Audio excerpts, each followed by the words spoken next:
फलटण चौफेर, अचूक, परखड, सडेतोड बातम्यांचं व्यासपीठ. आता सुरू असलेल्या निवडणुकीत म्हणजे पंचायत समिती आणि जिल्हा परिषद या निवडणुकीत आहे ना, आम्हाला इच्छा नसते की जातीचं राजकारण होईल, काय होईल हे बोलायची इच्छा नसते, पण शेवटी ही निवडणूक त्या टप्प्यावर येणार आहे.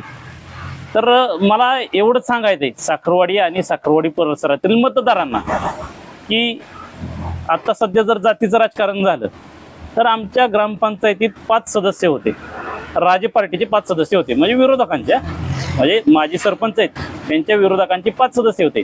त्यापैकी 2 भोसले, 1 पवार, 1 माने आणि माडकर अशा वेगवेगळ्या सामाजिक म्हणजे वेगवेगळ्या जाती धर्माचे वेगवेगळे सदस्य होते.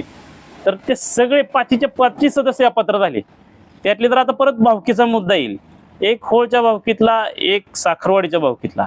तर एक होळच्या भावकीतला मुचुनाना भोसले त्यांना अपात्र केलं, साखरवाडीच्या भावकीतील विलास काका भोसले त्यांना अपात्र केलं. तिसरं ओबीसी समाजातील माडकर आपणच्या भाऊजाई होत्या त्यांना अपात्र केलं. चौथा माने मॅडम एससी समाजातल्या होत्या त्यांनाही अपात्र केलं. आता परत पाहुण्यांचं राजकारण येईल. तर त्या पाहुण्यांपैकी तुकाराम पवार हे म्हणजे ती भोसल्यांचीच मुलगी होती आमची, म्हणजे आमच्या आत्याच बिना आत्या, त्यांनाही अपात्र केलं. म्हणजे सरपंचांच्या तावडीतून कुणीही वाचू शकत नाही. त्यामुळे इथे जातीपातीचं राजकारण न बघता सर्व मतदारांनी आपल्या मते धनुष्यबाणासमोर म्हणजे जातीपातीचं राजकारण न करणाऱ्या माणसाला मतदान करावं ही माझी विनंती. आता आमचे बंधू महेश भोसले यांनी जे काय सांगितलं त्याच विषयाला अनुसरून आता जे साखरवाडीत चालू असलेले जातीपातीचे आणि भावकीचे राजकारण, तर आमच्या आई विद्याविलास भोसले ह्या ग्रामपंचायत सदस्य म्हणून निवडून आलेल्या 2021 साली.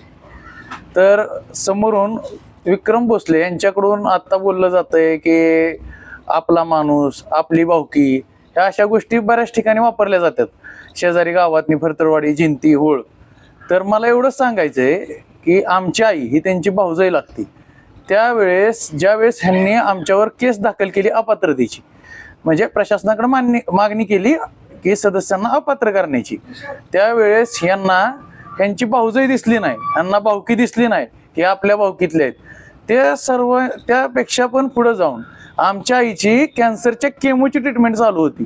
त्या केमोच्या ट्रीटमेंटची आम्ही तारीख बुडवून आम्हाला कोर्टात हजर राहण्यास त्यांनी भाग पाडलं.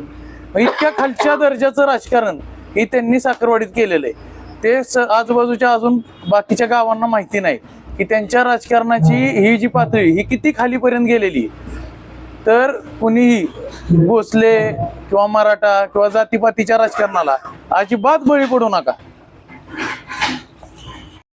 जातीपातीच्या राजकारणात आणि भावकीच्या राजकारणात ते विक्रम भोसले आमचे झाले नाहीत तर ते तुमच्या बाकी सगळ्यांचे कसे होतील याचा विचार करणे आज जनतेने गरजेचं आहे.